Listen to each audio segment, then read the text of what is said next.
வணக்கம். இது அதிர்வின் இன்றைய பிரதான செய்திகள். முதலில் தலைப்புச் செய்திகள். ஸ்ரீலங்கன் ஏர்லைன்ஸ் விமானத்தில் பதற்றம், வெளியான பரபரப்பு காணொளி.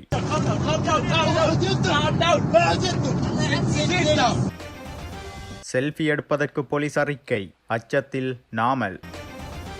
உயிர் அச்சுறுத்தல் என கூறிய நாடாளுமன்ற உறுப்பினர், பாதாள குழுக்களுடன் தொடர்பென கூறிய காவல்துறை மா அதிபர் ஜகத் விதானவுக்கு மஹிந்த ராஜபக்ச கூறிய அறிவுரை. நீடிக்கப்படும் பாடசாலை நேரம், மாணவர்களுக்கு விசேட சலுகை. கொழும்பில் உள்ள அடுக்குமாடி குடியிருப்பில் பாரிய தீ விபத்து, மக்களை மீட்க போராட்டம். அரசாங்கத்திற்கு ஆபத்தாக மாறக்கூடிய விசில் சத்தம், மொட்டுக்கட்சி பகிரங்கம். பாதாள உலகக்குழு விவகாரம், தெற்கிற்கு கருப்பு முத்திரை, வடக்கிற்கு வெள்ளையடிப்பு, அனுர தரப்புக்கு எதிராக எழுந்த விசனம். யாழ் பல்கலைக்கழகத்தில் வெடித்த போராட்டம், காரணம் என்ன? அதிர்வு சேனலை லைக் மற்றும் சப்ஸ்கிரைப் செய்து கொள்ளுங்கள். இனி தொடர்பென விரிவான செய்திகள். ஸ்ரீலங்கன் ஏர்லைன்ஸ் விமானத்தில் ஒரு சவுதி அரேபிய பயணி விமான ஊழியர்களை தாக்கியதாக கூறப்படும் பதற்றமான சம்பவத்தை காட்டும் காணொளி தற்போது வெளியாகியுள்ளது. சமூக ஊடகங்களில் பரவி வரும் குறித்த காணொளி கடந்த அக்டோபர் 26 ரியாத்தில் இருந்து கொழும்பிற்கு வந்த ஸ்ரீலங்கன் ஏர்லைன்ஸ் விமானம் UL 266 நடந்த சம்பவத்தை காட்டுவதாக தெரிவிக்கப்படுகிறது. கட்டுநாயக்க விமான நிலைய போலீசாரின் முதற்கட்ட விசாரணைகளின்படி விமானம் தரையிறங்க தயாராகும் போது இந்த வாக்குவாதம் ஏற்பட்டுள்ளது. விமானம் தரையிறங்கும் நேரத்தில் பயணிகள் ஆசன பட்டிகளை அணிந்து கொண்டிருக்க வேண்டும். ஆனால் தாக்குதல் நடத்தியதாக தெரிவிக்கப்படும் குறித்த சந்தேக நபர் பாதுகாப்பு விதிமுறைகளை மீறி கழிப்பறைக்குள் செல்ல முயன்றதாக கூறப்படுகிறது. இதன்போது விமான ஊழிய குழுவினர் தலையிட்ட போது பயணி ஆக்ரோஷமாக மாறியதாகவும் இதன் விளைவாக மற்ற பயணிகள் தங்கள் கையடக்க தொலைபேசிகளில் குறித்த மோதலை பதிவு செய்ததாகவும் தெரிவிக்கப்படுகிறது. இந்த நிலையில் விமானம் கட்டுநாயக்கவில் உள்ள பண்டார்நாயக்க சர்வதேச விமான நிலையத்தை வந்தடைந்ததும் சந்தேக நபர் கைது செய்யப்பட்டதாகவும் அவருக்கு எதிராக சட்ட நடவடிக்கை எடுக்கப்பட்டதாகவும் விமான நிலைய போலீஸ் அதிகாரிகள் உறுதிப்படுத்தியுள்ளனர்.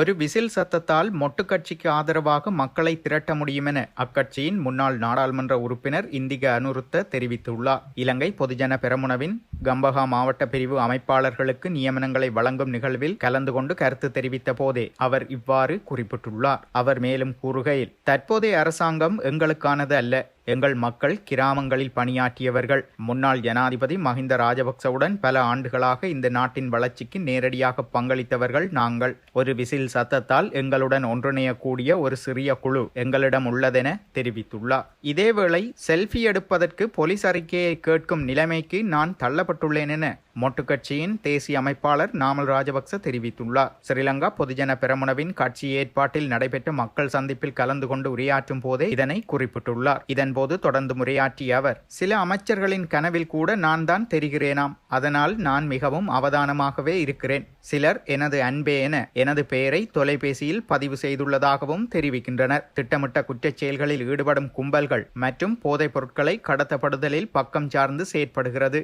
இதில் யாருக்கும் நீதி கிடைக்கப் போவதில்லை. அரசுக்கு சார்பான பாதாள குழுவினரை பாதுகாக்கவும் அவர்களின் ஊடாக எதிர்க்கட்சியினை அடக்கியாள நினைக்குமானால் அதற்கு எவ்விதத்திலும் நாம் இடமளிக்க மாட்டோம் எனவும் குறிப்பிட்டுள்ளார். மேலும் அரசியல் செயற்பாடுகளில் ஈடுபட்ட சிலருக்கு அரசாங்கம் போலீஸ் திணைக்களத்தின் பிரதான நாட்காலிகளை வழங்கியுள்ளதாகவும் அவர்கள் தாங்கள் சார்ந்த அரசாங்கத்திற்கு சார்பாக செயற்படுவதால் முழு போலீசாரின் கௌரவத்தையும் பாதிக்கிறதெனவும், வெலிகம பிரதேச சபை தலைவர் மக்கள் தினத்தன்று படுகொலை செய்யப்படுகிறார், அதை அரசாங்கம் பாதாள குழுக்களின் மோதல் என தெரிவிக்கிறது. துப்பாக்கியுடன் ஒருவர் பிரதேச சபைக்குள் செல்வதற்கு எவ்வாறு சுதந்திரம் கிடைத்ததென சந்தேகம் எமக்குள்ளதென குறிப்பிட்டுள்ளார். இதேவேளை ஐக்கிய மக்கள் சக்தி களுத்துறை மாவட்ட நாடாளுமன்ற உறுப்பினர் ஜகத் விதானவுக்கு முன்னாள் ஜனாதிபதியும் ஸ்ரீலங்கா பொதுஜன பெரமுனவின் தலைவருமான மஹிந்த ராஜபக்ச ஒரு அறிவுரையை வழங்கியுள்ளார். பேருவளை மொரகொல்ல ஸ்ரீ புத்தசிரி மகாவிகாரையில் புதிதாக கட்டப்பட்ட மண்டப திறப்பு விழாவில் முன்னாள் ஜனாதிபதி மஹிந்த ராஜபக்ச அண்மையில் கலந்து கொண்ட போது நாடாளுமன்ற உறுப்பினர் ஜகத் விதானவுடன் உரையாடியுள்ளார். உங்கள் பாதுகாப்பு தொடர்பான பிரச்சனை என்ன என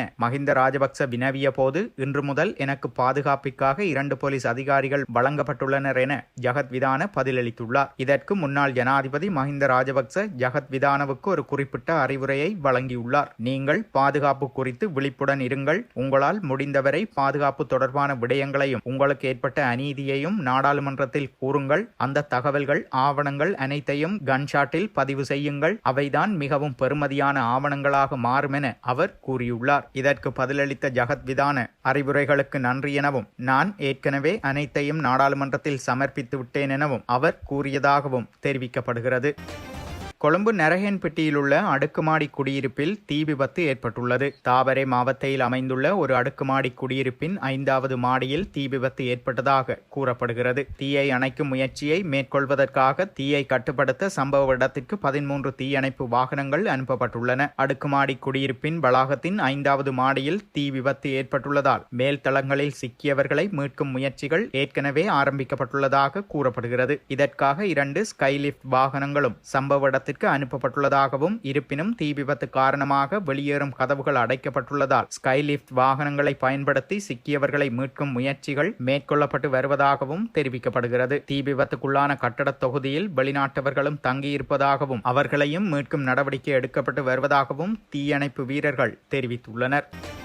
பாதாள உலக குழு விடயத்தில் தெற்கிற்கு கருப்பு முத்திரை குத்திவிட்டு வடக்கிற்கு வெள்ளையடிப்பு செய்யும் நடவடிக்கையே தேசிய மக்கள் சக்தி ஆட்சியில் இடம்பெறுகிறதென முன்னாள் ராஜாங்க அமைச்சர் லக்ஷ்மன் யாப்பா அபேவர்த்தன தெரிவித்துள்ளார். இது தொடர்பில் அவர் மேலும் தெரிவிக்கையில், தெற்கிற்கு கருப்பு கரையை ஏற்படுத்திவிட்டு வடக்குக்கு வெள்ளையடிப்பு செய்யும் நடவடிக்கை தற்போது இடம்பெறுகிறது. பாதாள உலக குழு ஐஸ் மற்றும் போதைப்பொருள் உள்ளிட்ட விடயங்கள் தெற்கு மீது சுமத்தப்படுகிறது. ஆனால் வடக்கில் இருந்தே இந்தியா உள்ளிட்ட வெளிநாடுகளுக்கு குற்றவாளிகள் தப்பிச் சென்றுள்ளனர். இது பற்றி கதைக்க மாறாக தெற்கிற்கு கருப்பு முத்திரை குத்தும் நடவடிக்கை ஆரம்பமாகியுள்ளது. டயஸ்போராக்களை திருப்திப்படுத்துவதற்காகவே அரசு இவ்வாறு செயற்படுகிறதென அவர் கூறியுள்ளார்.